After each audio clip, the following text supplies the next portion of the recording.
Muy buenas noches, son las 8, el mercado mira con un poco de alivio, pero a la vez tiene la tensión propia de un movimiento de mercado que sigue teniendo dudas alrededor de lo que puede suceder en Oriente Medio. La clave fundamental a estas horas está en ver un dólar que se debilita frente a un euro que ya le tenemos en el entorno del 1,07. En ese movimiento también el dólar lo que ha hecho ha sido perder fuerza al entorno del 105. Cae el oro, sube el petróleo, tímidamente suben las bolsas en Estados Unidos, en Wall Street, y la fotografía clara alrededor de un mercado que busca más referencias empresariales, que espera a Powell el miércoles y el jueves para terminar de definir cómo es la fotografía de los tipos de interés en Estados Unidos. A partir de ahí, la clave fundamental viene otra vez en el entorno de la guerra de Israel, viendo cómo Israel avanza,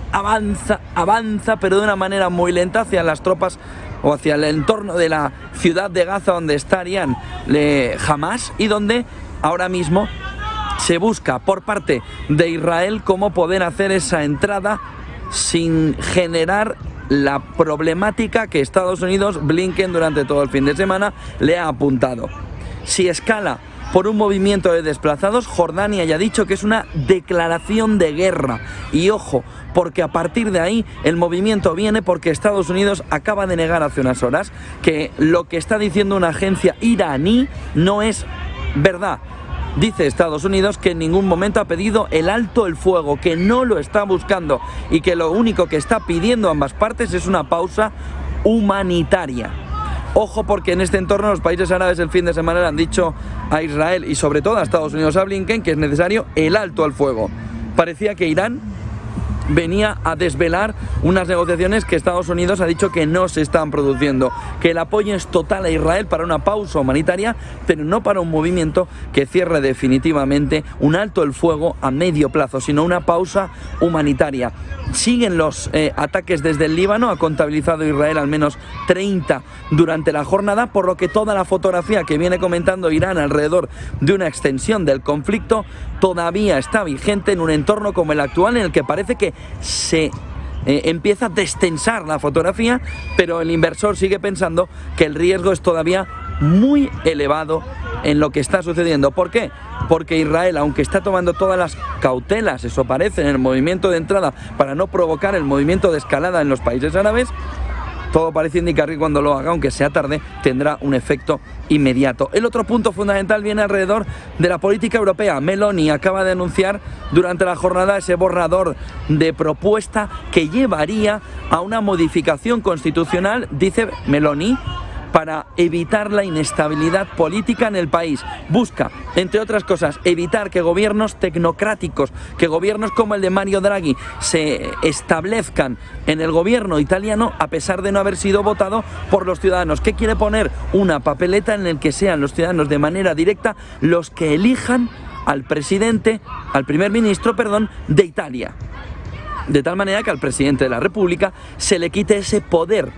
que ahora mismo tiene de estar pudiendo elegir a uno o a otro para la formación del gobierno, y pase, dice Giorgia Meloni, ese poder al ciudadano de a pie, que podría de esa manera elegir de manera directa en una papeleta, en el día en el que se votan ambas cámaras, quién es el primer ministro, quién es el presidente del gobierno, el presidente del ejecutivo,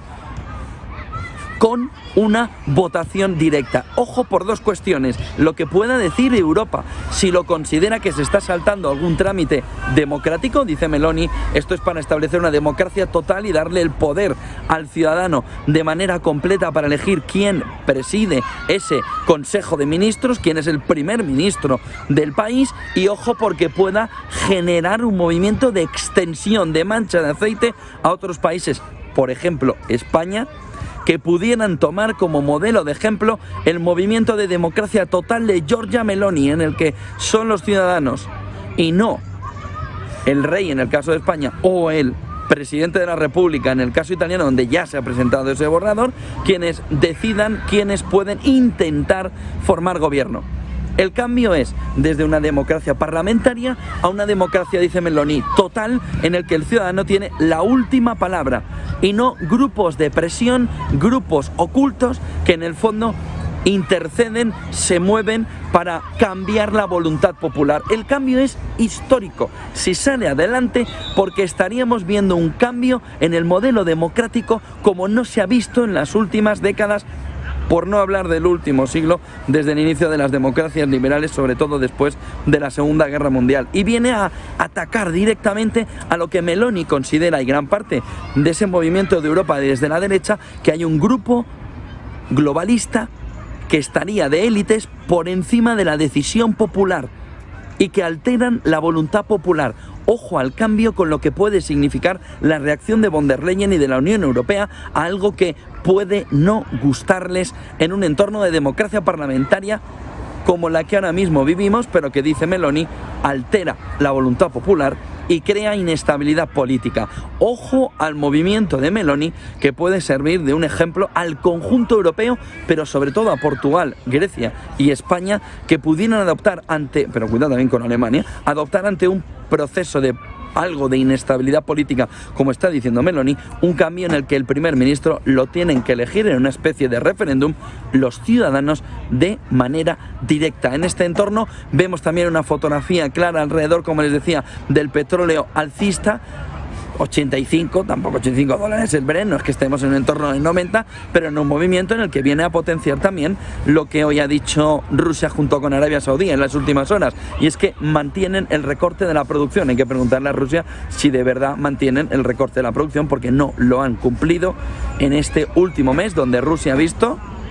que había un negocio que se llamaba más de $90 el precio del barril de Brent, y ha hecho una caja histórica, dándole además toda la fotografía al conjunto europeo y del G7 de que su veto no funcionaba. Vamos a ver ahora, cuando vuelva a decir Rusia y Arabia Saudí que mantienen el recorte hasta fin de año, si el precio del petróleo vuelve a caminar hacia los $90. Y ojo, porque también en toda esa fotografía empieza a jugar Irán, a quien se le ve empezar a ver como las sanciones no se han aumentado por parte de Estados Unidos desde el inicio de la guerra de Israel y las diferentes respuestas de Irán, pero donde sí se empieza a ver una ralentización de la producción de petróleo por parte de Irán. ¿Se piensa en el mercado acaso como paso previo para un movimiento en el que pueda afectar al estrecho de Hormuz? Bueno, vamos a analizarlo durante toda la jornada, enseguida con Sergio Fernández, con las noticias del día, y a partir de las 8:30, Daniela Calle, Moni Márquez, hoy, entre otros, con Pablo Gil. Buena noche, vamos a seguir avanzando, esto no para.